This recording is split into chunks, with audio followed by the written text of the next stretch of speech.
নমস্কার বন্ধুরা, আরও একটা সুন্দর রোববার দুপুরে আমরা একটা খুব টেস্টি রেসিপি নিয়ে আপনাদের কাছে চলে এসেছি।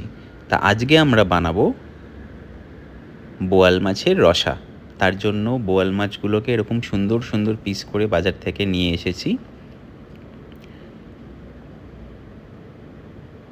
এরপরে এই মাছগুলোতে আমরা একটু নুন, হলুদ আর সর্ষের তেল মাখিয়ে নেব।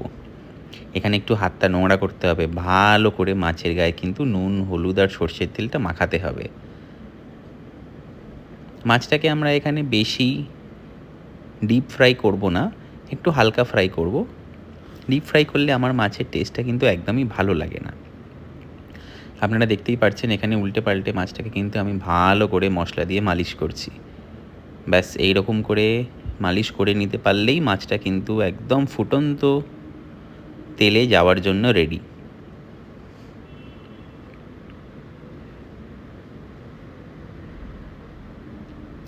দুটো সাইড সুন্দরভাবে মালিশ করা হয়ে গেছে। এইবার একটা গ্যাস জেলে কড়াই বসিয়ে আমরা সেখানে সর্ষের তেল ঢেলে নেব। আচ্ছা, মাছগুলো কিন্তু আমরা সর্ষের তেলেই ফ্রাই করব, তাহলে কিন্তু খুব সুন্দর একটা গন্ধ আসে। প্লাস বাঙালি রান্না তো, সর্ষের তেলে না করলে কিন্তু খেতে ভালো লাগবে না। তেলটা গরম হওয়া অবধি আমরা ওয়েট করব। এরপরে এক এক করে মাছগুলো দিয়ে দেবো। আপনারা দেখতেই পাচ্ছেন তেলটা ভালোই গরম হয়েছে, কারণ আমার গায়ে তেল ছিটাচ্ছিল। বোয়াল মাছটা রান্না করার সময় কিন্তু একটু ঢেকে ঢেকে করলে ভালো, তাহলে কিন্তু গায়ে তেল ছেটাবে না, কারণ তৈলাক্ত মাছ তো, ভাজলে কিন্তু ফাটে। একটু সময় ধরে একদিকগুলো ভেজে নেব।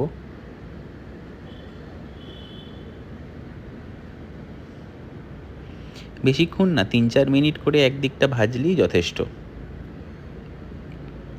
এখানে দেখতেই পাচ্ছেন মাছগুলোকে উল্টে পাল্টে নেওয়া হয়েছে।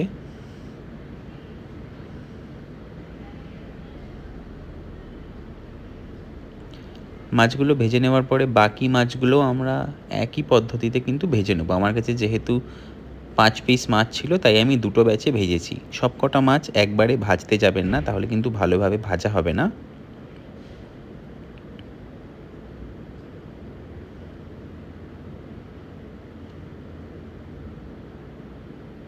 এক একটা পিস কিন্তু প্রায় 110-120 গ্রামের করে নিয়ে এসেছি আমি। চলুন আমরা এবার একটা মশলাটা তৈরি করে নিই। তার জন্য এখানে কাঁচা লঙ্কা, লাল লঙ্কা, আদা, গোটা জিরে আর গোটা ধনে লাগছে। এই মশলাগুলোকে আমরা একটা মিক্সিতে পেস্ট করে নেব। মাছটা ভাজা হয়ে গেলে আমরা একটু আলুও ভেজে নেব। যদি কেউ মনে করেন যে আলু দেবেন না, তাহলে সেক্ষেত্রে আলুটা বাদ দিয়েই রান্নাটা করবেন।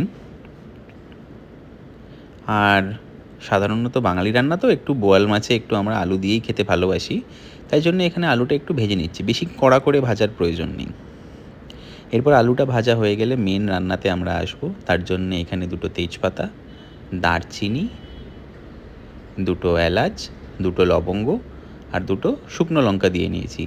ঝালটা কিন্তু আপনারা আপনাদের নিজেদের স্বাদ অনুসারেই দেবেন। একটু মশলাটাকে 20-25 সেকেন্ড ভেজে নেওয়ার পরে আমরা যে মিক্সিতে যে পেস্টটা তৈরি করে রেখেছিলাম সেইটা মিশিয়ে দিলেই হবে। মশলাটাকে এখানে কিন্তু একটু হালকা আঁচে ফ্রাই করবেন, তা না হলে মশলাটা কিন্তু পুড়ে যেতে পারে। মশলাটা পুড়ে গেলে কিন্তু আবার খেতে ভালো লাগবে না। মশলাটা তেল ছাড়া অবধি মশলাটা ভালো করে একটু ফ্রাই করতে হবে। এটাতেই কিন্তু রান্নার সব টেস্ট লুকিয়ে আছে। আপনারা দেখতেই পাচ্ছেন মশলার গা দিয়ে কিন্তু তেল ছাড়তে শুরু করেছে, মানে মশলাটা কিন্তু বেশ ভালো মতোই ফ্রাই করা হয়েছে। এরপর এখানে একটু অল্প জল দিয়ে দেবেন, তা না হলে কিন্তু মশলাটা এবার পুড়ে যাবে। জল দিয়ে একটু মিশিয়ে নিলেই হবে, তাহলে যাতে লাম্পসগুলো তৈরি না হয়, যাতে ব্যাপারটা সুন্দর একটা পেস্ট ফর্মে থাকে। এরপর রেগুলার মশলা, যেমন 1 চামচ হলুদ, স্বাদ অনুসারে অল্প একটু নুন। মনে রাখবেন মাছগুলো ভাজার সময় কিন্তু নুন ব্যবহার করা হয়েছে, সুতরাং এখানে নুনটা একটু অল্পই দেবেন, তা না হলে কিন্তু বড্ড নোনতা হয়ে যাবে আর আপনি খেতেই পারবেন না।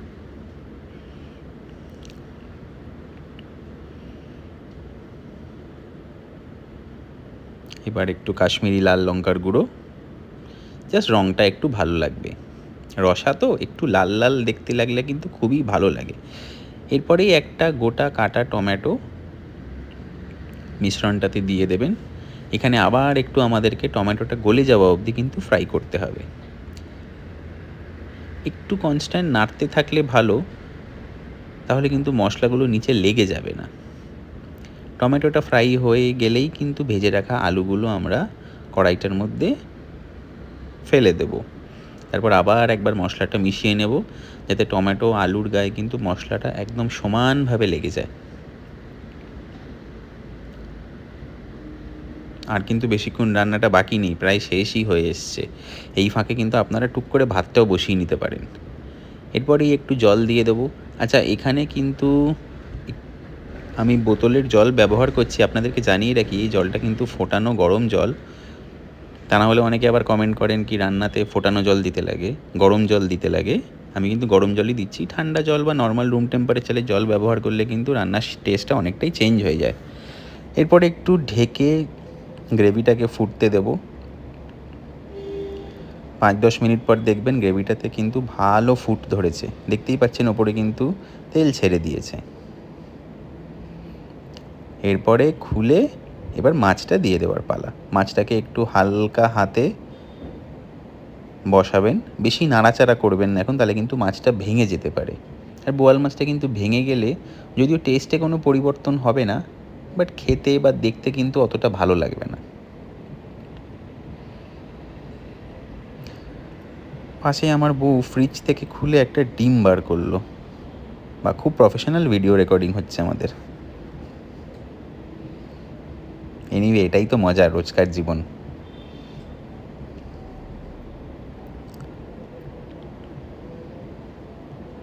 একদিকে আমার রান্না চলছে, একদিকে আমার ওয়াইফের কিন্তু কাজ কন্টিনিউয়াসলি চলছে।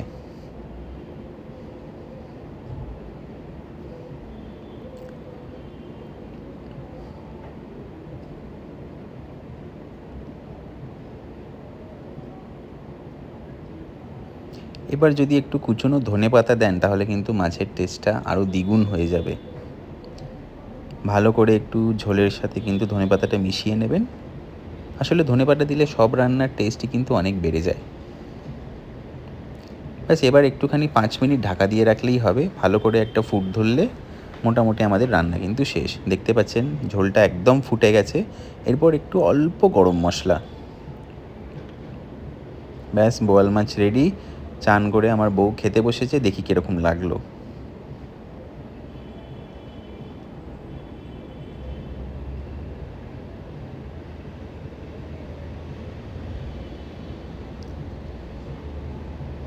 And mission success.